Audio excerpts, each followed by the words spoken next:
Okay, in this lesson, we're going to be talking about inverses. And before we can talk about inverses, though, we have to identify what's called the identity matrix.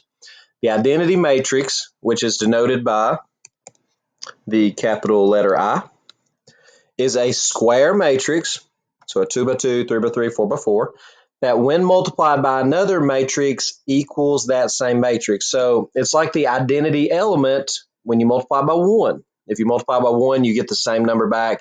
It's the exact same thing. So if A is an n by n, notice it's square because n and n is the same. If A is an n by n matrix and I is an n by n identity matrix, then A times I will again equal itself. Or commutative, in this case, you can multiply it either order. I times A will also equal A. So if you multiply a matrix times I, it will give you that same matrix back. An identity matrix contains ones along the what's called main diagonal and zeros everywhere else. Here is your 2 by 2 identity matrix. The main diagonal starts up here in the top left-hand corner and goes down to the down and to the right. Everything else is a 0. So the 3 by 3 identity matrix would be a 1 here, and a 1 here, and then zeros everywhere else. And you can do the same thing for a 4 by 4, ones along what's called the main diagonal, and then everything else will be zeros. Two n by n matrices are inverses now. Let's talk about inverses. If we're talking about the inverses of a fraction, let's go back and review that first. Two fractions are inverses, multiplicative inverses, if they're reciprocals of each other. The reason they're inverses is when you multiply them together, you get 1. It works the exact same way for matrices. Two n by n matrices are inverses of each other if and only if their products in both orders is equal to I, or the identity matrix. So A times B would have to equal I, and B times A would have to equal I if they are inverses of each other. The same as these. These two fractions are inverses because their product is 1. If matrix A has an inverse, denoted as, we'll call it B, then again A times B would have to equal I, and B times A would have to equal I if they are inverses. So number 1, it says, are these inverses? And all we have to do to find out if they're inverses is simply multiply them together. So let's multiply rows by columns. Again, we're going to be multiplying A times B first. So first row, first column, -1 and 5, 2 and 3. -1 times 5 is -5, plus 2 times 3 is 6. -5 and 6 gives you 1. First row, second column. -1 times 2, 2 times 1, add them together gives you 0. Done with the first row, let's move on to the second row, first column. 3 times 5 plus -5 times 3 gives you 0. Second row, second column, 3 times 2 is 6. -5 times 1 is -5. 6 and -5 is 1.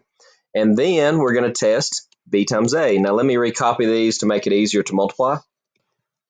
So again, row times column. First row, first column, 5 times -1, 2 times 3 is 6. That gives you 1. First row, second column, 5 with 2, 2 with -5 gives you 0. Second row, first column gives you 0. Second row, second column, 6 and -5 gives you 1. So therefore, are these two matrices inverses? Since you get the identity matrix in both cases, yes, they are. Number 2, let's first multiply R times S, and I'm just going to do it as it's written here. R times S is equal to a 2 by 2 times a 2 by 2. Multiply the corresponding pieces, -8 with -6, 3 with 16, gives you 48 and 48, which is 96. I don't have to go any further because this is not going to be the identity matrix. No, these two matrices are not inverses. Okay, let's do another one. Let's do C times D. Again, row times column.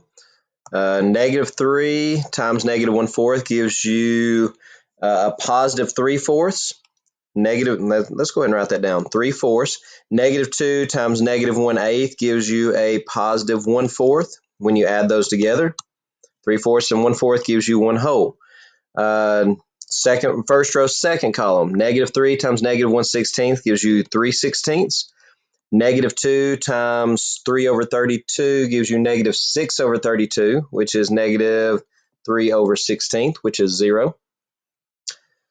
We're done with the first row, and that was put in the wrong place. That should have been up here because that was the first row, second column, so that was 3/16 minus 3/16. There we go. So we're done with the first row. Move on to the second row. Negative 4 times negative 1/4 is 1. And then 8 times negative 1/8 is a negative 1, so that does give you 0. And then second row, second column, negative 4 times negative 1/16 is a positive 1/4. And then 8 times 3 over 32 is 24 over 32, which reduces to 3/4. And when you add those, that gives you 1. So far, C times D looks good. So now let's test D times C. And let me go ahead and write these over here. D times C is equal to, and let's multiply rows times columns. So first row, first column, negative 1/4 times negative 3 is a positive 3/4. Negative 1/16 times a negative 4 is a positive 4/16, which is a positive 1/4. So we're good so far because that's equal to 1.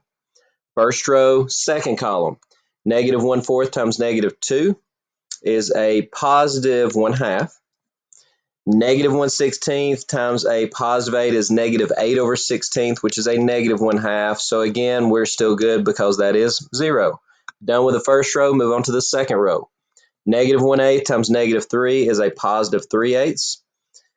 3 over 32 times negative 4 is negative 12 over 32, which is a negative 3/8. So we're still good. That is 0. And then finally, second row, second column, negative 1/8 times negative 2 is a positive 2/8 or a positive 1/4. And then 3 over 32 times 8 is 24 over 32, which reduces to 3/4, and that does give you 1. So therefore, yes, these two matrices are inverses. Okay, does an inverse exist? And I've already told you this before. Not all matrices have inverses. Matrix A does not have an inverse if the determinant of A is equal to 0. So that's one of the main reasons we have determinants. If the determinant is 0, it does not exist. And you can kind of see why with this shortcut formula. We're not going to talk about the long way to finding inverses. We're going to give you a shortcut, which is this formula. The inverse of matrix A is equal to, if this is matrix A, its inverse is equal to 1 over the determinant of A. Well, think about it. What if the determinant of A, right here, is equal to 0? You have 1 over 0, which is undefined, and you can't do it. So that's a surefire way to figure it out. Now, what do we do to find the inverse? We can flip-flop. Notice what they did. They flip-flopped A and D, and then they made these two elements negative. And that's it. And that's going to be your inverse. That's a shortcut formula, which is much easier than the other method. So the first thing we need to do is let's find the determinant, which is down minus up. So that's going to be 12 minus 6, which is 6. So the inverse of this matrix is going to be 1 over the determinant times. You flip-flop A and D. So we're going to flip-flop the 3 and the 4 and put the 3 here and put the 4 here. And then you simply make the other two elements negative. Since they're already negative, then we're going to make them positive. And then distribute that 1/6. And your determinant is going to be 1/6 times 3 is 3/6 or a half. 1/6 times 6 is 1. 1/6 times 1 is 1/6. And 1/6 times 4 is 4/6, which is 2/3. There's your inverse. Let's try another one. Step number 1, find the determinant. The determinant is down minus up. -8 minus -8 is 0, so therefore does not exist. I'm just going to put the determinant D, N, E does not exist.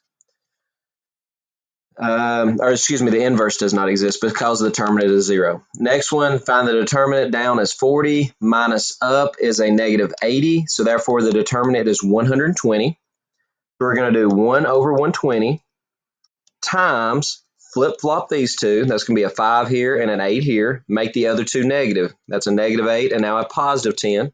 Distribute that 1 over 120.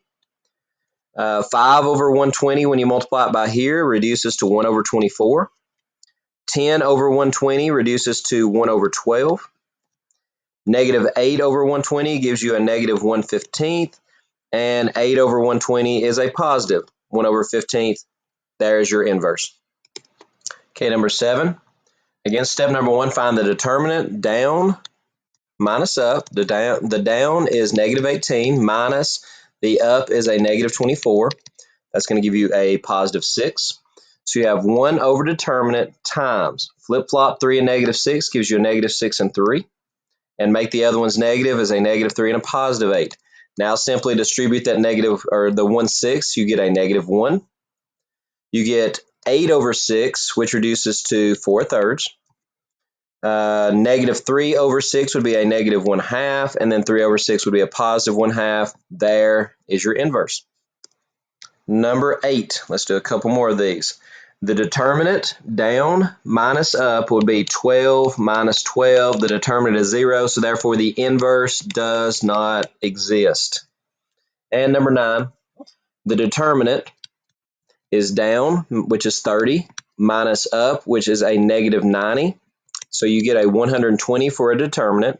So your inverse will be 1 over 120 times flip-flop negative 5 and negative 6. Make the other two negative. So that's be a negative 10 and a positive 9. Distribute 1 over 120 to each of them. When you multiply by negative 6, that gives you negative 6 over 120, which reduces to negative 1/20th. Negative 10, and it doesn't matter which order you distribute these. Negative 10 over 120 reduces to negative 1/12th. 9 over 120 reduces to a 3 and a 40. And then negative 5 over 120 reduces to negative 1 over 18. And there is your inverse. And I think I made a mistake right there. 5 over 120 is negative 1 over 24, not 18.